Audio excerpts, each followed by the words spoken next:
ఇప్పటి వరకు మనము ఆరాధనలో పరిచయం ఆరాధించుకున్నాం. అదేవిధంగా మన ముందున్న బలను మనం సమర్పించే ముందు బల గురించి కూడా కొన్ని విషయాలు మనం ధ్యానం చేసుకుంటూ ఏ స్థితిలో మనం పడిపోతున్నామో, మరి మనం ఏ విధంగా సరి చేసుకోవాలో ఒకసారి మనం వాక్యాధారంగా చూసుకొని బలలో మనం చేసుకున్నాం. మరి వాక్యంలోకి వెళ్ళే ముందు మనసు మన యొక్క పరిశుద్ధ గ్రంథం మన బైబిల్ చేతపెట్టుకొని బైబిల్ పల్లవి ఆడేవేగా ఉంటాము. గ్రంథవాగ్దానంబులన్నీ నావి, ప్రతి అధ్యాయము వలస వచనము, తన దివ్య ప్రేమ వాగ్దానంబులు. గ్రంథవాగ్దానంబులన్నీ నావి, గ్రంథవాగ్దానంబులన్నీ నావి, ప్రతి అధ్యాయము వలస వచనము, తన దివ్య ప్రేమ వాగ్దానంబులు. గ్రంథవాగ్దానంబులన్నీ నావి.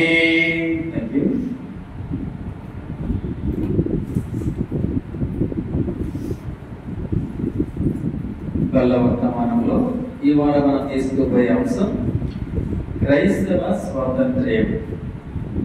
అంశం క్రైస్తవ స్వాతంత్ర్యం. రోమీయులకు రాసిన పత్రిక 8వ అధ్యాయం. రోమీయులకు రాసిన పత్రిక 8వ అధ్యాయము 20వ వచనం. 8:20వ వచనం చదువుకుందాం. ఏలయనగా సృష్టి నాశనమునకు లోనైన దాస్యంలో నుండి విడిపింపబడి దేవుని పిల్లలు పొందబోవు మహిమగల స్వాతంత్రము పొందునను నిరీక్షణ కలదై స్వేచ్ఛగా కాక దానిని లోపరిచిన వాని మూలముగా వ్యర్థపరచబడెను. 8:20 ఏలయనగా సృష్టి నాశనమునకు లోనైన దాస్యములో నుండి విడిపింపబడి దేవుని పిల్లల పొందబోవు మహిమగల స్వాతంత్ర్యము పొందునను నిరీక్షణ కలదై. సహాయం కొరకు చిన్న ప్రార్థన. ప్రేమ నమ్మకం గల ప్రియ పరలోకపు తండ్రి, మీ ఘనమైన బహుశ్రేష్టమైన నామం బట్టి స్తుతించి ఆరాధించి ప్రార్థిస్తున్నాను ప్రభా. నేను ఆరాధన వర్తమానంలో ఆరాధించడంలోనూ మీరు సహాయపడుతూ వచ్చారు ప్రభా. అదేవిధంగా మా ముందున్న తండ్రి మీ శరీరానికి సాదృశ్యమైన బలను మేము సమీపిస్తుండగా ప్రభా, యుక్తమైన రీతిలో ప్రభా ఎక్కడ మీద మేము జారిపోతున్నామో, ఎక్కడ పడిపోతున్నామో దాన్ని సరి చేసుకొని ప్రభా మమ్మల్ని మేము పరీక్ష చేసుకొని బలలో సేవ సహాయం చేయాలి. ముఖ్యంగా బలను తీసుకునే ముందు వాళ్ళ గురించి ఏదైతే మాకు సిద్ధపరిచి ఉన్నారో ప్రభా దాన్ని ధ్యానించేందుకు, దాని వివరంగా దాన్ని మేము అనుసరించేందుకు సహాయం చేయమని మా ప్రభు రక్షకు మా కొరకు రానయ్యన్న యేసుక్రీస్తు నామములో వేడుకుంటూ ప్రార్థిస్తున్నాను మా తండ్రి. ఆమేన్.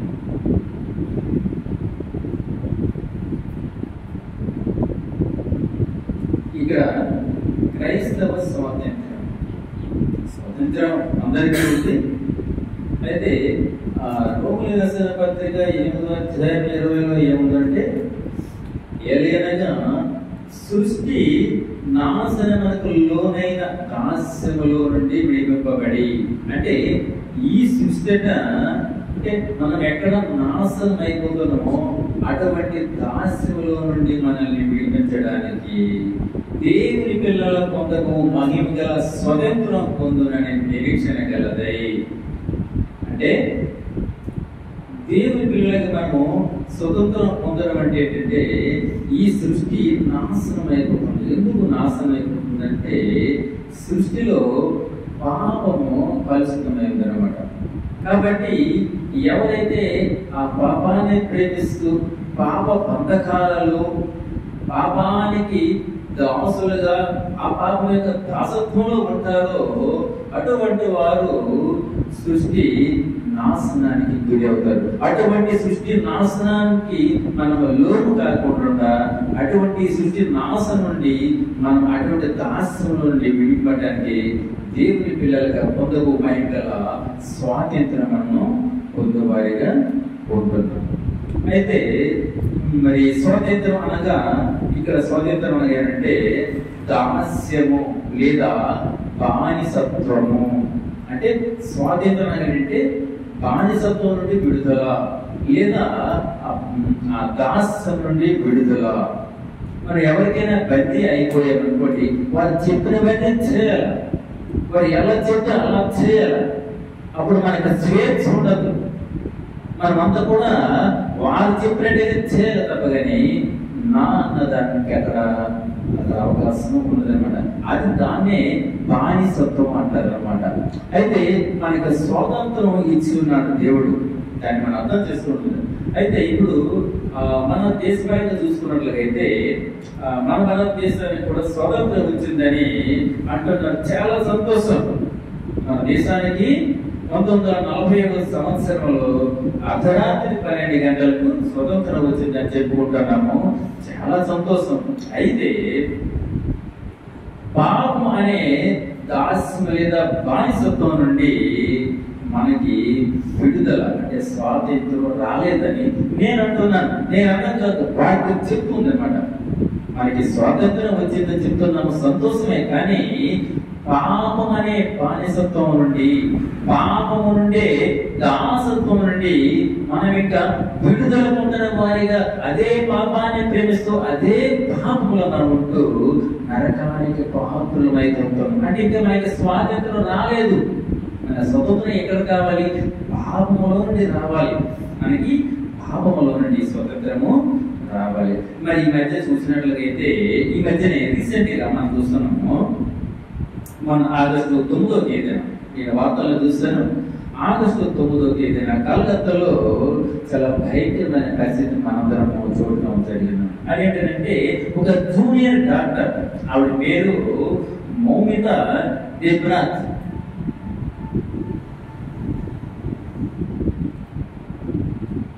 జూనియర్ డాక్టర్, ఆవిడ పేరు ఏంటంటే మౌమిత దేబ్నాథ్ ఆవిడ పేరు అనమాట. అయితే కొన్ని సందర్భాల్లో ఆవిడ పేరు పెట్టలేదు, కానీ అక్కడ మనం పరిశీలన చేసిన ఆవిడ పేరు మౌమిత దేబ్నాథ్ అని ఒక జూనియర్ డాక్టర్ తన డ్యూటీలో ఉంటుండగా దాన్ని చాలా భయంకరంగా చంపడం మనము చూస్తాం. మరి ఏది స్వాతంత్ర్యం? ఎక్కడుంది స్వాతంత్ర్యం? స్వాతంత్ర్యం ఏంటి? స్వేచ్ఛ. కొంతమంది నాయకులు చెప్తూ ఉంటారు, ఎప్పుడైతే ఆడది ఒంటరిగా అర్ధరాత్రి కూడా ఒంటరిగా నడవగలుగుతుందో అప్పుడే నిజమైన స్వాతంత్ర్యం అని కొంతమంది నాయకులు చెప్పి మనం చూస్తూ ఉంటాం. అవును ప్రియులారా, ఆడది ఒంటరిగా కాదు, భర్తతో వెళ్ళేటప్పుడు, కుటుంబంతో వెళ్ళేటప్పుడు, లేదా కొన్ని సందర్భాలు వెళ్తున్నప్పుడు కూడా ఆడవాళ్ళని తను కాపాడుకోలేని పరిస్థితులు మనం ముందు చూస్తూ వస్తున్నమాట. కాబట్టి స్వాతంత్రం వచ్చిందని మనం చెప్పుకున్నాను, కానీ నిజమైన స్వాతంత్రము రాలేదు నేను అంటున్నాను. ఎందుకంటే స్వాతంత్రం అనగానే అంటే మనం పాపంలో ఉన్నాము, పాప అంధకారంలో ఉన్నాము, పాప దాసత్వంలో ఉన్నాము. అక్కడ మనకి స్వాతంత్రం కలగలన్నమాట. చూడండి పాపం అంటే పాపం అంటున్నా, ఆ పాపం అంటే మొదటి యోహాను 3:4 చూడండి. ఆజ్ఞాతిక్రమమే పాపం.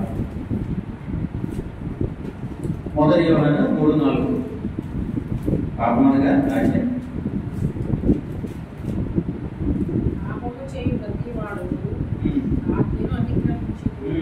పాపము చేయి ప్రతి వాడును కూడా అంటే ఆజ్ఞను అతిక్రమిస్తాడ. ఆజ్ఞ అతిక్రమమే పాపం. అంటే ఏంటి పాపము? ఏంటి పాపం? మనము చేయకూడనివి చేయటం, మనం చూడకూడనివి చూడడం, మనం మాట్లాడకూడని మాట్లాడడం, ఇదే పాపం. ఏదైతే చూడకూడదు అన్నాడు, ఎక్కడికైతే వెళ్ళకూడదు అన్నాడు, ఏదైతే చేయకూడదని చెప్పాడో అదే మనం చేస్తున్నాం. అంటే దేవుని విరుద్ధంగా అంటే ఆజ్ఞ అతిక్రమించడం. మన పిల్లలకి మనం చెప్తుంటాము, మీరు పలానా చోటకు వెళ్ళకండి, పలానా వారితో తిరగొద్దు, ఎందుకు వాళ్ళని కొన్ని కట్టడం ఇస్తాం, వాడి కొంచెం దాడితే పాపంలో పడిపోతాడు, లేకపోతే ప్రమాదంలో పడిపోతాడు, వాడు మాకు కాకుండా పోతాడు. అలాగే దేవుడు కూడా మనకి కొన్ని హద్దుల్ని ఏర్పాటు చేసి ఉన్నాడు అనమాట. మీరు ఇలా ఉండాలి, నా పిల్లలు ఈ చోట్ల ఉండాలి, ఇంతవరకు ఉండాలి. దేవుడు మనల్ని హద్దులు పెట్టి ఉన్నాడు. అయితే మనం ఏం చేస్తామంటే మనకున్న సొంత తెలివితేటలను బట్టి, మనకున్న బలమును బట్టి, మనకున్న జ్ఞానం బట్టి ఏం చేస్తామంటే ఆ హద్దులు మీరే వారిగా మనం ఉంటూ పాపం చేస్తూ మన శిక్షను మనమే తెచ్చుకుంటూ వస్తున్నాం అన్నమాట. ఎప్పుడైతే మనం పాపాన్ని జయిస్తామో, ఎప్పుడైతే పాపంలో బయటకు వస్తామో అదే నిజమైన స్వాతంత్రం. ఈ రోజు తనలో పాపం ఉండబట్టి ఒక స్త్రీని తను చంపవలసి వచ్చింది. తనలో ఆ పాప స్వభావం, పాప క్రియలు ఉన్నాయి కాబట్టి, పాపాన్ని విడిచిపెట్టలేక ఆ పాపకు దాసత్వంలో ఉన్నాడు కాబట్టి ఒక స్త్రీని తాను పాడు చేసి చంపవలసి వచ్చింది అనమాట. కనుక ముందు మనము విడుదల పొంద ఏంటంటే పాపం నుండి విడుదల పొందాలి. పాప దాసత్వం ఉంటే మనము విడుదల పొందే వారిగా మనం ఉండాలి. చూడండి రోమలేసిన పత్రిక 3:23. అమ్మా ఏ భేదము లేదు, అందరూ పాపము చేసి దేవుడు అనుగ్రహించిన మహిమను పొందలేకపోతున్నారు అంటారు. నాలో ఏం పాపం పొందా, నేను ఏం పాపం చేశాను అంటారు. కానీ ఇక్కడ దేవుడు అంటే ఏ భేదము లేదు, అందరూ పాపము చేసి దేవుడు అనుగ్రహించు మహిమను పొందలేకపోతున్నారు. ఇది కారణం మనం పాపం చేయడానికి. కాబట్టి మనం పాపాత్మలం కాబట్టి మనం ఏం చేయాలంటే అటువంటి పాప స్థితి నుండి బయటికి రావాలి. ఎవరైనా ఈ పాపం నుండి మమ్మల్ని బయటకు తెస్తారు, ఎవరైనా మేము పాపం నుండి బయటకు రాగలుగుతాము, ఈ పాపం నుండి విడుదల ఎలా కలుగుతుంది అన్నామంటే విషయాలు మనకు ఉన్నాయి. దాన్ని మనం పరిశీలన చేసుకుని మనం బైబిల్లోకి వెళ్ళాలి. అయితే ఏ విషయాలు స్వాతంత్రం పొందుకోవాలి మనము, ఇటువంటి విషయాలు మనము అంటే మొదటి పాపపు దాసం నుండి మనము స్వతంత్రం పొందేవారు. మొదటి అంటే మనము పాపం నుండి విడుదల పొందాలంట. పాప దాసత్వం నుండి విడుదల పొందాలి, పాప బంధకాల నుండి మనం విడుదల పొందాలి. ఇది నిజమైన స్వాతంత్రం. ఇది రోమన్ రాసిన పత్రిక 5వ అధ్యాయము 8-9.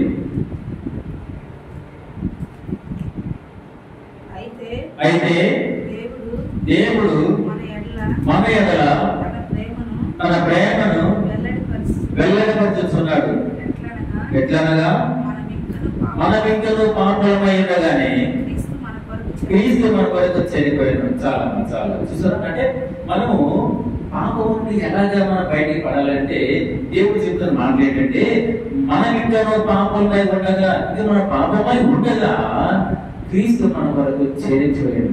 అంటే మన పాపములకు బదులుగా ఆయన శిక్ష పొందేవాడే ఉన్నాడు. మన పాపములకు మనం ఏ శిక్ష అయితే మనం పొందాలో అటువంటి శిక్షను తాను పొంది పాపం నుండి మనల్ని విముక్తులుగా చేశాడు. అంటే మనల్ని స్వతంత్రులుగా చేశాడు, పాపం నుండి తప్పించాడు అనమాట. కాబట్టి మొదట అంటే పాప దాస్యం నుండి మొదలు మనము స్వతంత్రము పొందేవారిగా ఉండాలి. మొదటి ఏంటంటే పాపం, మనలో పాపము స్వభావము, ఆ పాపపు ఆలోచనలు, పాపపు బుద్ధులు ఉన్నప్పుడు మనం ఎంతటి వారమైనా, ఏ స్థితిలో ఉన్నా, ఎలాంటి పరిస్థితుల్లో ఉన్నా తప్పకుండా పాపం మనకైనా రాజ్యం చేస్తుంది, పాపం మనకైనా ఏలుబడి చేస్తుంది, పాపం మనపైన అధికారం చెల్లిస్తుంది, చాలా ఇస్తుంది. కాబట్టి మనకు స్వతంత్రం ఏంటంటే పాపము నుండి, పాప యొక్క స్వభావం నుండి మనము స్వతంత్రం పొందిన వారిగా ఉండాలన్నమాట. మొదటి పాపం నుండి మరణించాలంటే స్వతంత్రం పొందే వారిగా ఉండాలి. రెండవది చూసుకున్నట్లయితే భ్రష్ట ఆచారాల నుండి మనము మన స్వతంత్రం పొందే వారిగా ఉండాలి. భ్రష్ట ఆచారాన్ని మనము దాచిపెట్టాలి. అంటే చూడండి 2 Pétru 2వ అధ్యాయము 19వ వచనం. తామే భ్రష్టత్వం మనకు దాసులైంది అట్టి వారికి స్వాతంత్రం ఇద్దామని చెప్పుదురు. ఒకడు దేని వల్ల చేయకూడను దానికి దాసుడు అవుతుంది కదా. చాలా చాలా ఎందుకంటే మనం పాపంలో ఉన్నాం. ఒక వ్యాధిగ్రస్తుడిని బాగు చేయాలంటే ఎవరు అవసరం ఉంటారు? ఒక డాక్టర్ అవసరం ఉంటారు. అంతేగాని ఆ వైద్యం తెలియని వాడు దాన్ని బాగు చేయలేడు. లేదు ఒక భేదవాడని లేకపోతే ఎందుకంటే వాటి దాంట్లో కొంచెం చేర్చుకొని దాన్ని ఒక స్థితిలో పెట్టాలంటే ఒక ధనవంతుడు అవసరం ఉంటాడు. లేదు ఒక బలహీనుని బాగు చేయాలంటే ఒక బలవంతుడు అవసరం ఉంటాడు.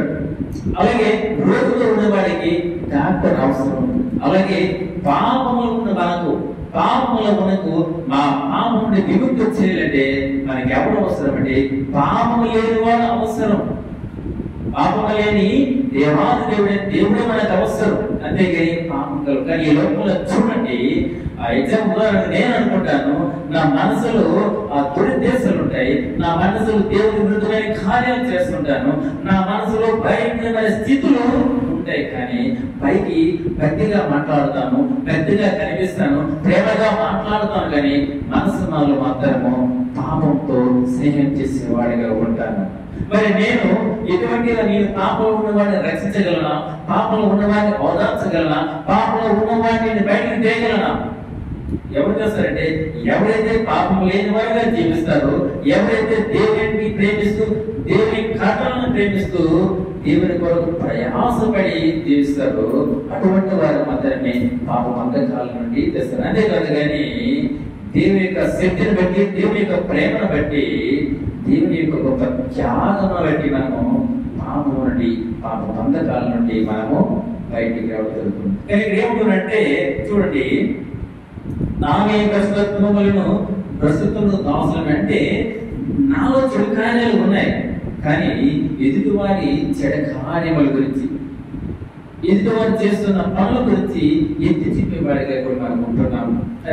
అంతేకాదు చూడండి, అంటే నాకేమిటంటే నేను చేస్తున్న పాపం బట్టి నాకే విడుదల లేదు. కానీ ఎదుటివారికి నేను స్వతంత్రం కలుగు చేస్తాను. మనం చూసిన సాధారణంగా చూసినట్లయితే మన పాపంలో ఉంటే మన పాపం మనకు కనబడదు. కానీ ఎదుటి వారి పాపాలను ఎత్తి చూడడానికి మనము వేగపడుతూ ఉంటాం అన్నమాట. కానీ ఇక్కడ ఏమంటారంటే మొదట మనము పాపం నుండి విముక్తి పొందాలి. రెండోది భ్రష్టు ఆచారాల నుండి మనము ఇష్టపడాలి. అసలు ఏంటి ఆచారాలు అంటే మానవులు కల్పించిన పద్ధతులు. చూడండి, 2 Peter 2వ అధ్యాయము, 2వ అధ్యాయం 19 చూడండి.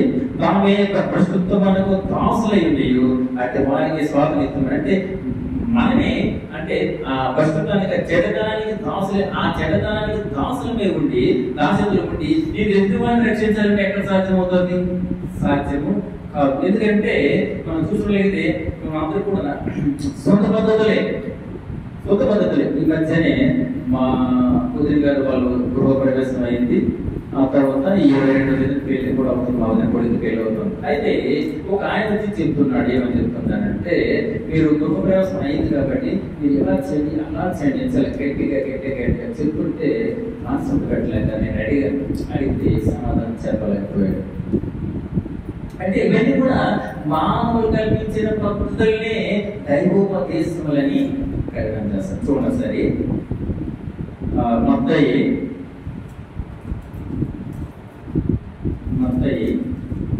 15వ అధ్యాయంలో, మత్తయి 15వ అధ్యాయము 15:9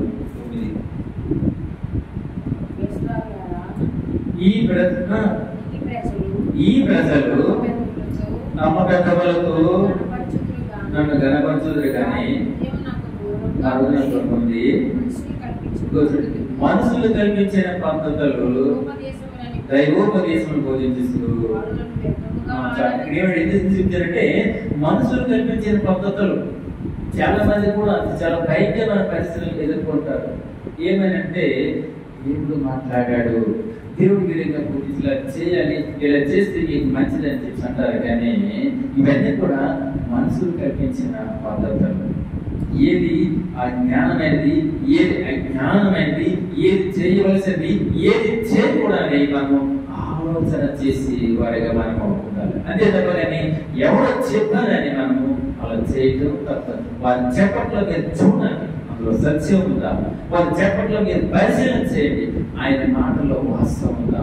ఆ చెప్పే వారి జీవితం యథార్థంగా ఉందా లేదా మనం పరిశీలన చేసి ఆ మాట మనం తీసుకునే వారిగా ఉండాలన్నమాట. ఎందుకంటే చాలా అంటే వారి సొంత ఆలోచనల కొరకు, వారి యొక్క ఆలోచన, వారి యొక్క స్వలాభాల కొరకు, వారిని వారి కనపరచడం కొరకు, వారిని వారి విపుంజడం కొరకు, వారి స్వలాభాల కొరకు ఏం చేస్తారంటే వారి ఉన్నాయి ఆ సొంత పద్ధతుల్ని బయట తీసి అవే దేవుడు చెప్పాడు, దేవుడు చేయమన్నాడు, అది దేవుడికి ఇష్టము, దేవుడికి ప్రీతికరమని అబద్ధపు మోసకరము మాటలు చెప్తూ అమాయకమైన ప్రజలని పక్కన పెడుతూ వస్తుంటాడు అనమాట. కాబట్టి మొదటంటే పాపం అనే దాసత్వం నుండి మనము విడుదల పొందాలి. రెండంటే భ్రష్టు ఆచారాలను మనము విడుదల పొందే వారిగా ఉండాలి. అంతేకాదు ఒకసారి కొలసలు చూడండి, 2:22 కొలసలు 2:22.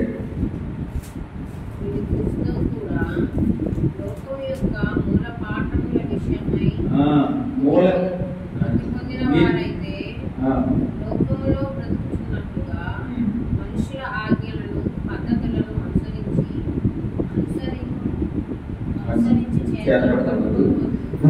చూడవద్దు,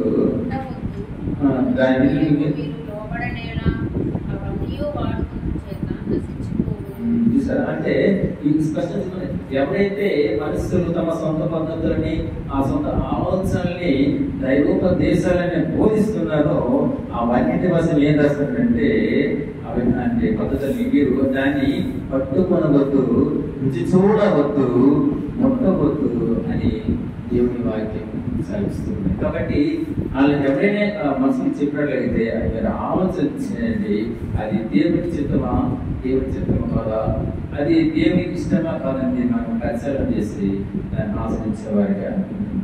ఇంకా మొదటిది ఏ విషయంలో స్వతంత్రం మనం పొందుకోవాలంటే మొదటిది పాపం నుండి మనం స్వతంత్రం పొందుకోవాలి. రెండోది భ్రష్ట ఆచారాల నుండి, మానవులుగా ఇచ్చిన పద్ధతుల నుండి మనం ఏం చేయాలంటే స్వతంత్రం పొందుకునే వారిగా ఉండాలి. ఈ రెండోదిగా ఎవరి ద్వారా అసలు ఈ స్వతంత్రం ఎవరి ద్వారా వస్తుంది? ఇప్పుడు ఏ విధంగా మన స్వతంత్రం పొందుకోవాలో మీరు చెప్పారు. అయితే ఎవరి ద్వారా వస్తుంది స్వతంత్రం అంటే మొదటిది సత్యం, అనగా దేవుని వాక్యం ద్వారా స్వతంత్రాన్ని మనము పొందుకునే వారిగా ఉంటాము. ఏంటి? యోహాను సువార్త 8వ అధ్యాయం. యోహాను సువార్త 8వ అధ్యాయము 32. కాబట్టి యేసు తనను నమ్మిన యూదులతో మీరు నా వాక్యం నిలిచిన వారైతే నిజంగా నాకు శిష్యులై ఉండి సత్యమే గ్రహించెదరు, అప్పుడు సత్యం మిమ్మల్ని స్వతంత్రంగా చేయని చెప్పాను. చాలా చాలా అంటే మన దేవుడి దాసత్వం ఎటువంటి దేవుడు మనం ముక్తి సుందర పొందాలంటే మొదట పాపము నుండి భ్రష్టు మనుషులు ఆచారాల నుండి మనం ఏం చేయాలంటే స్వతంత్రంగా మనము ముక్తి పొందాలి.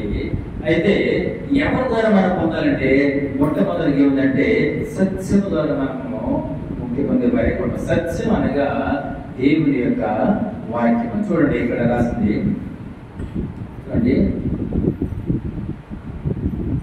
కాబట్టి యేసు అంటే అంటే మీరు నా వాక్యం అందు నిలిచిన వారైతే, అంటే దేవుడు చెప్తాడు మీరు నా వాక్యం అందు నిలిచిన వారైతే నిజంగా నాకు శిష్యులైతే సత్యమును గ్రహించెదరు. ఎవరైతే దేవుని వాక్యాన్ని ప్రేమిస్తారో, ఎవరైతే దేవుని వాక్యాన్ని బట్టి తన జీవితాన్ని మార్చుకుంటారో వారు మాత్రమే సత్యంలోనికి, సర్వ సత్యంలోనికి నడిపింపబడతారు అన్నమాట. వారే సత్యాన్ని గ్రహించేవారు అవుతారు. అప్పుడు సత్యము ఏం చేసిన వాళ్ళని స్వతంత్రంగా మనల్ని చేస్తున్నారు. కాబట్టి మనం మొట్టమొదట ఎవరి ద్వారా మనము మన స్వతంత్ర పొందాలంటే సత్యమును బట్టి. సత్యం అనగా దేవుని యొక్క వాక్యము బట్టి మనము స్వతంత్రంగా మనము మా కుమారుడికి సహాయపడుతుంది. రెండవదిగా కుమారుని అనగా యేసుక్రీస్తు ప్రభువు ద్వారా స్వతంత్రులుగా మనకి సహాయపడుతుంది. మొదటిది ఆయన యొక్క వాక్యం ద్వారా, రెండోది ఆయన యొక్క కుమారుని అనగా యేసుక్రీస్తు ప్రభువు ద్వారా మనం స్వతంత్రులుగా బయటపడుతుంది. యోహాను సువార్త 7వ అధ్యాయము 30. ఆయన ఈ సంగతులు మాట్లాడుచుండగా అనేక ఆయన విశ్వాసం ఉంచరి.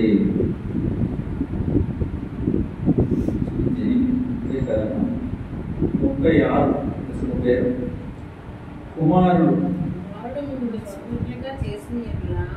కాదమ్మా 36 ఇది 36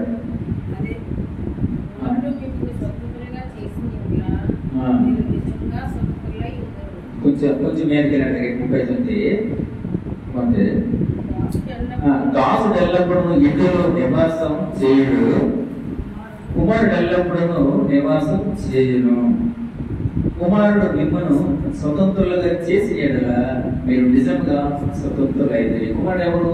దేవుని యేసుక్రీస్తు ప్రభు వారు మనల్ని స్వతంత్రులుగా చేసి, అంటే ఆయన చేసి మనం నిజంగా స్వతంత్రము అవుతాం. అంటే మొదటిది ఆయన వాక్యాన్ని బట్టి మనము స్వతంత్రంగా అవుతాము.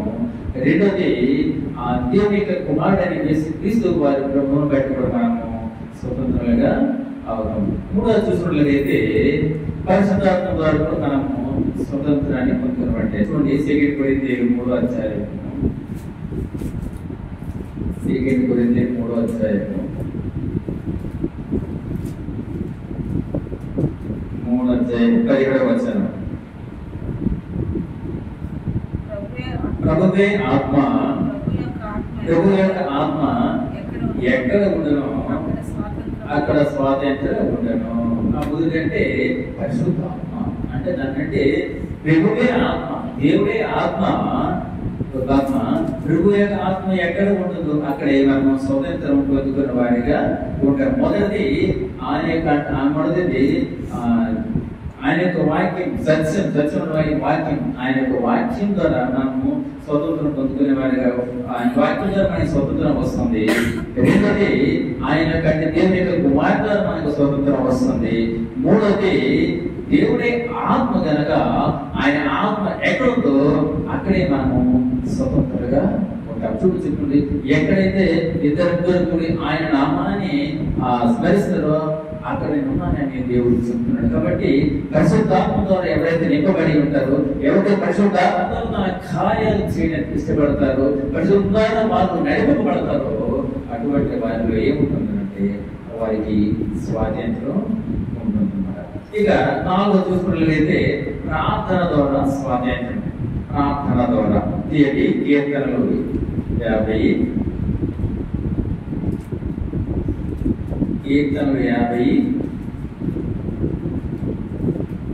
15.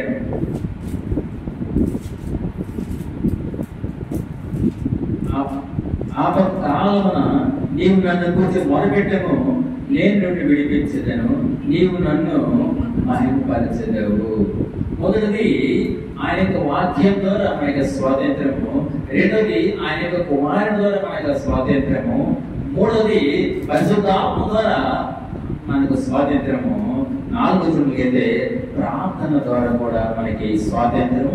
ఏమిటంటే మనం ఆయన మొదలుపెట్టుకున్నప్పుడట ఆయన మనకి విడిపిస్తాడు, విడుదల కలుగజేస్తాడు. అంటే మన పాపంలో ఉన్నామా, లేకపోతే మరి విడిపింపు లేని అటువంటి బంధకాల్లో మనం ఉన్నామా, అటువంటి పరిస్థితుల్లో మనము దేవుడిని మొదలుపెట్టుకున్నట్లయితే, దేవుడిని ప్రార్థన చేసినట్లయితే దేవుడు అటువంటి బంధకాల నుండి మనల్ని తప్పించడానికి సిద్ధ మనసై ఉన్నాడు అనమాట. మొదటి ఏ విషయంలో స్వాతంత్రం పొందుకోవాలి అన్నది మనం చూసాము.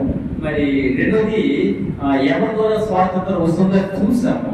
మూడోది మరి స్వాతంత్రం పొందిన మనం ఎలా జీవించాలి, స్వాతంత్రం పొందిన మనము ఎలా జీవించాలి, ఒక 3 విషయాలు చూస్తే మన పనులోకి వెళ్ళిపోతాం. మొదటి క్రీస్తుకు దాసులుగా జీవించాలి. స్వాతంత్రం పొందుకున్న మనం అంటే అంటే మొదటి స్వతంత్రం ఎలాగంటే పాపదాస్యం నుండి భ్రష్ట ఆచారాల నుండి మనము స్వతంత్రం పొంది ఉన్నాము. అది కూడా ఎవరితో అంటే ఆయన యొక్క వాక్యం ద్వారా, ఆయన యొక్క కుమారుడి ద్వారా, పరిశుద్ధాత్మ ద్వారా, ప్రార్థన ద్వారా మనం స్వాతంత్రాన్ని పొందుకున్నాము. మనము స్వతంత్రం పొందే మనమాట ఎలా జీవించాలంటే మొదటిది క్రీస్తుకు దాసులుగా జీవించాలి. ఇది రోమీయులకు రాసిన పత్రిక 6వ అధ్యాయము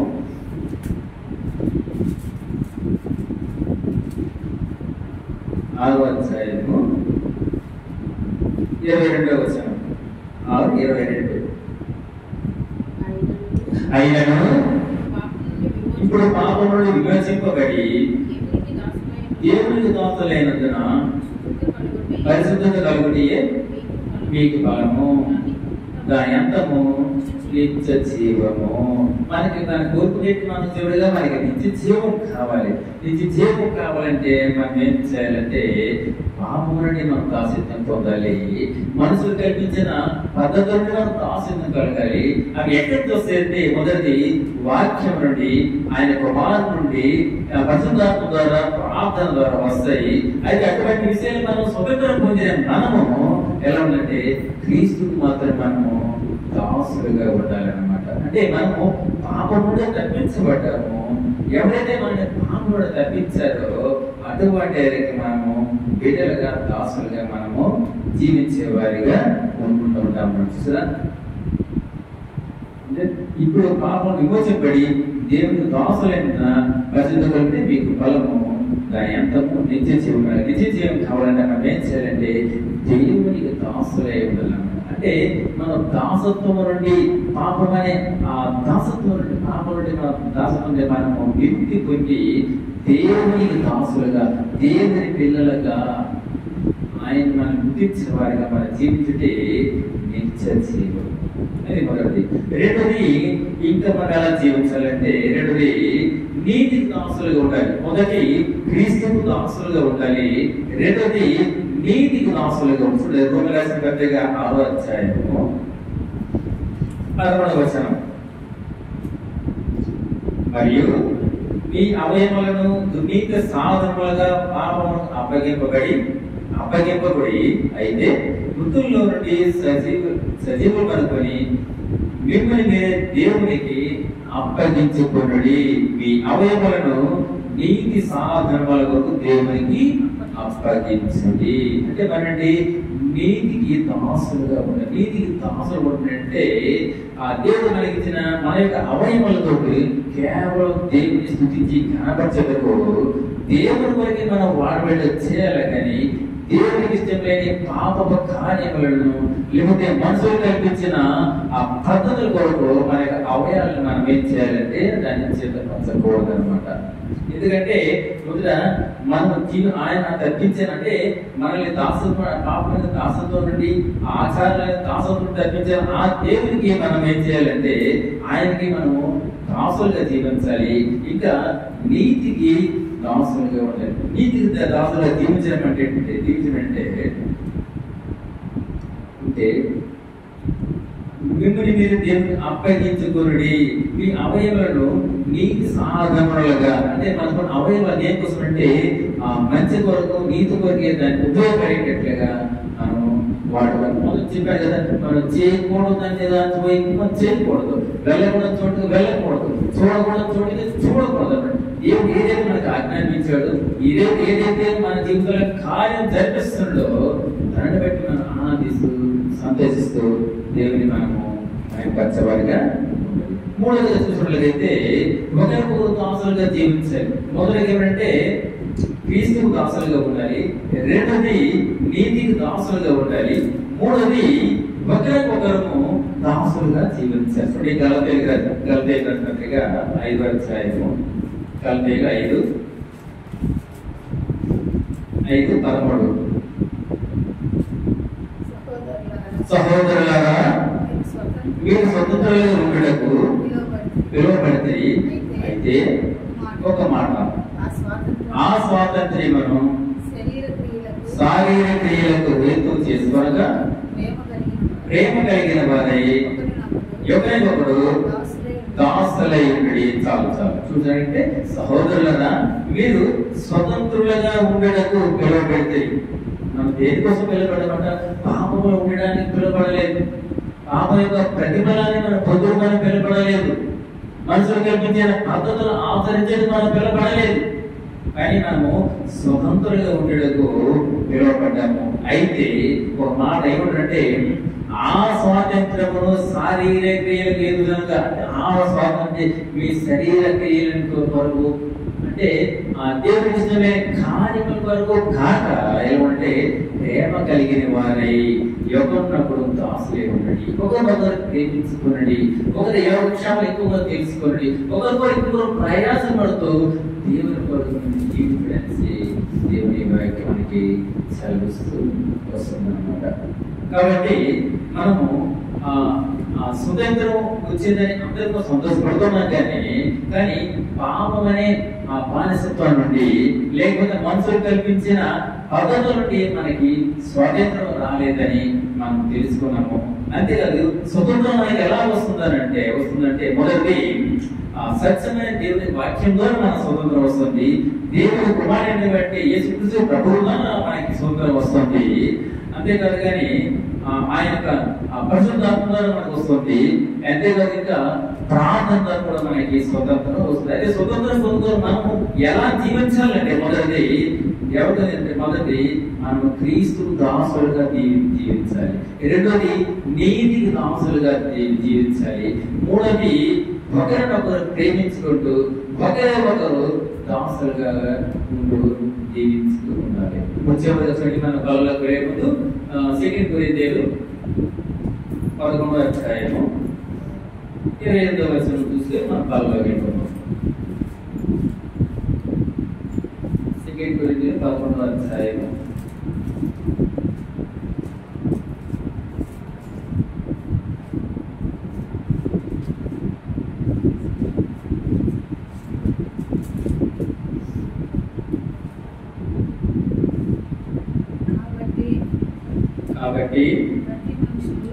'ప్రతి మనుషుడు నన్ను తాను పరీక్షించుకోవాలను, అలాగ చేసి ఆ రొట్టెని తిని ఆ పాత్రలోని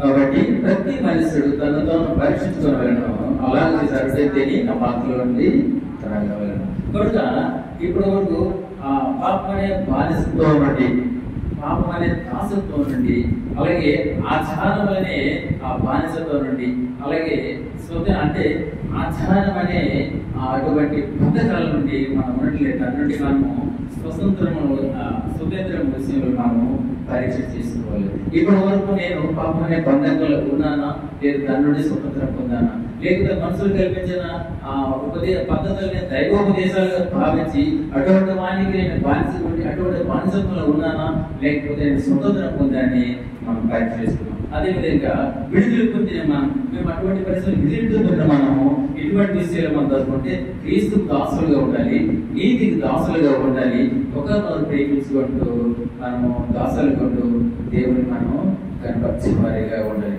ఎప్పుడైతే మనము దేవుని యొక్క సన్నిధిలో, ఆయన యొక్క కట్టుదలలో ఆయన ప్రేమిస్తూ ఉంటామో, అప్పుడే ఆయన శరీరాన్ని ఆయన యొక్క రక్తం తగ్గబడి నిత్య జీవం కలిగిన వారిని దేవుని లేఖనం మనకు చెప్తుంది. కాబట్టి మనందరం కూడా వాటి ఆధారంగా మనం ఒకసారి పరిశీలన చేసుకొని మన ముందున్న బలం, అంటే ఆయన శరీరానికి సాదృశ్యమైన ఆ యొక్క బలను, ఆయన యొక్క రక్తానికి సాదృశ్యమైన ద్రాక్ష రసాన్ని మనము పుచ్చుకొని దేవుని మాట్లాడే వారిగా మనం దేవుడి పరిశుద్ధ వాక్యాన్ని దేవుడు